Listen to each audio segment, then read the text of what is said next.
পৃথিবীতে এমন এক প্রাণী আছে যা ডাইনোসরের চেয়েও আকার আকৃতিতে বড়।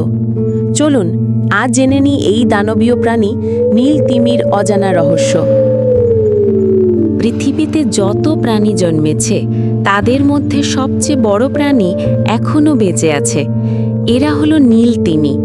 এই প্রাণী এত বিশাল যে তাদের জিহ্বার ওজনই একটি হাতির সমান, আর তাদের হৃৎপিণ্ডের ওজন একটি গাড়ির সমান। আজকের এই ভিডিওতে আমরা জানব নীল তিমির জীবন, তাদের শারীরিক গঠন, খাবার, বংশবিস্তার এবং আধুনিক পৃথিবীতে টিকে থাকার সংগ্রাম সম্পর্কে। নীল তিমি একটি সামুদ্রিক স্তন্যপায়ী প্রাণী। এর বৈজ্ঞানিক নাম হল বালায়নপ্তরা মাস্কুলাস। পৃথিবীর প্রায় সব সমুদ্রেই এদের দেখা যায়, বিশেষ করে ঠান্ডা পানিতে। এরা দৈর্ঘ্যে ৮০ থেকে ১০০ ফুট পর্যন্ত লম্বা হয় এবং ওজনে ২০০ টন পর্যন্ত হতে পারে। পৃথিবীর ইতিহাসে এমনকি সবচেয়ে বড় ডাইনোসরও নীল তিমির চেয়ে ছোট ছিল। তাদের শরীর লম্বাটে এবং নীলাভ ধূসর রঙের। বিশাল ওজন থাকা সত্ত্বেও তাদের শরীর পানির জন্য সম্পূর্ণ উপযোগী। একটি নীল তিমির হৃৎপিণ্ডের ওজন প্রায় ৪৫০ কেজি, যা একটি ছোট গাড়ির সমান। তাদের জিহ্বার ওজন একটি হাতির সমান। বিশাল ফুসফুস থাকার কারণে একবার শ্বাস নিলে তারা প্রায় ৫,০০০ লিটার বাতাস নিতে পারে, আর শ্বাস ছাড়ার সময় পানির ফোয়ারা প্রায় ৩০ ফুট পর্যন্ত উপরে উঠে যায়।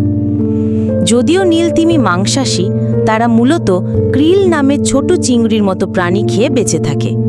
একটি নীল তিমি দিনে প্রায় ৩.৫ টন ক্রিল খেতে পারে।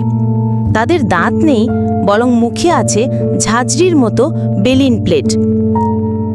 নীল তিমি স্তন্যপায়ী প্রাণী হওয়ায় এরা ডিম পারে না, বরং জীবন্ত বাচ্চা জন্ম দেয়। একটি মাদি নীল তিমি প্রায় ১২ মাসের গর্ভধারণ শেষে প্রতি ২ থেকে ৩ বছরে একটি করে বাচ্চা দেয়। জন্মের সময় বাচ্চার দৈর্ঘ্য প্রায় ২৫ ফুট এবং ওজন ২ থেকে ৩ টন হয়। এরা প্রতিদিন প্রায় ১৫০ লিটার দুধ খায় এবং জীবনের প্রথম কয়েক মাসে প্রতিদিন প্রায় ৯০ কেজি ওজন বাড়ায়। নীল তিমি সাধারণত একা থাকে বা ছোট দলে ঘুরে বেড়ায়। তারা ঘন্টায় প্রায় ৩০ কিলোমিটার গতিতে সাঁতার কাটতে পারে।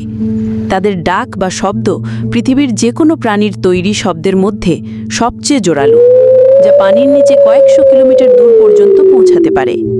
এই শব্দ তারা যোগাযোগ এবং সমুদ্রপথে দিক নির্দেশনার জন্য ব্যবহার করে। অতীতে নীল তিমিকে ব্যাপকভাবে শিকার করা হতো। তাদের চর্বি থেকে তেল তৈরি করা হতো। ২০ শতকে প্রায় ৩ লাখ নীল তিমি মারা যায়, ফলে তারা বিলুপ্তির কাছাকাছি চলে যায়। বর্তমানে এদের শিকার নিষিদ্ধ হলেও এখনও তারা হুমকির মুখে রয়েছে। সমুদ্র দূষণ, জাহাজের ধাক্কা এবং জলবায়ু পরিবর্তনের কারণে তাদের খাবার কমে যাচ্ছে। নীল তিমিকে রক্ষা করার জন্য আন্তর্জাতিক হোয়েলিং কমিশন ১৯৮৬ সালে বাণিজ্যিক শিকার নিষিদ্ধ করে। বিভিন্ন সমুদ্র সংরক্ষণ এলাকা গড়ে তোলা হয়েছে এবং বিজ্ঞানীরা তাদের গতিবিধি পর্যবেক্ষণ করছেন নিরাপত্তার জন্য। সাধারণ মানুষও ভূমিকা রাখতে পারে, প্লাস্টিক দূষণ কমানো এবং সমুদ্রকে রক্ষা করার মাধ্যমে।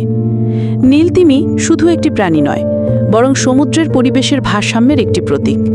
পৃথিবীর ইতিহাসে সবচেয়ে বড় প্রাণী এখনও বেঁচে আছে, এটা আমাদের সৌভাগ্য। তাদের রক্ষা করা মানে সমুদ্রকে রক্ষা করা, আর সমুদ্রকে রক্ষা করা মানে আমাদের ভবিষ্যৎকে রক্ষা করা। তাই আসুন আমরা সবাই মিলে এই মহিমান্বিত দৈত্যকে বাঁচিয়ে রাখার জন্য কাজ করি।